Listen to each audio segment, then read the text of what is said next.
আসসালামু আলাইকুম। আমি শহীদ আব্দুল্লাহ বিন জাহিদের আম্মু ফাতেমাতুর জহুরা।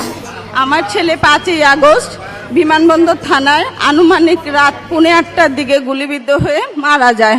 আমার 2টা সন্তান, আমার বড় ছেলে আব্দুল্লাহ বিন জাহিদ 16 বছর, আমার ছোট ছেলের বয়স হচ্ছে 14 বছর। আমার বড় ছেলে মারা যাওয়ার 14 দিনের মাথায় আমার ছোট ছেলের ক্যান্সার ধরা পড়ে, সেটা 3rd স্টেজে।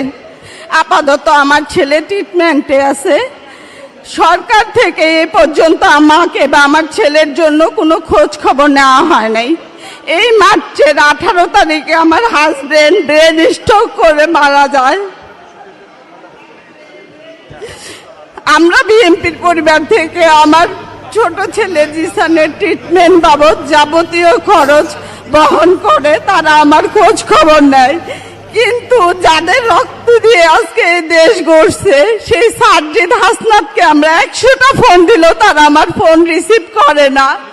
এই উপদেশটা, এই তত্ত্বাবধায়ক সরকার আজ পর্যন্ত পারে নাই আমাদের খোঁজ নিতে। আমার হাজবেন্ড মারা গেছে আজকে 3 মাস। আমার বড় ছেলে মারা যাওয়ার পর থেকেই আমার হাজবেন্ড অসুস্থ।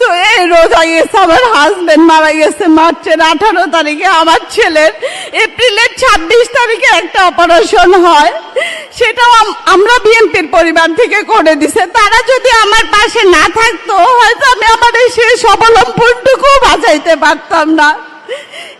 এই শুক্রবার 4 তারিখে আমার ছোট ছেলের আরেকটা অপারেশন হবে। সবাই আমার ছেলের জন্য দোয়া করবেন। কিন্তু আমার ছেলে রক্তের বিনিময়ে যারা এই দেশ গড়ছে, তারা তো আমাদের খোঁজ এখনই নেয় না, পরে আর কি নেবে। আমরা বিএনপির পরিবার যদি আজকে আমার ছেলের সাথে আমার সাথে না থাকতো, তাহলে আমাদের রাস্তায় দাঁড়ায় ভিক্ষা করতে হইতো, আর নাহলে আমার ছোট ছেলেও আমার কাছে থাকতো না।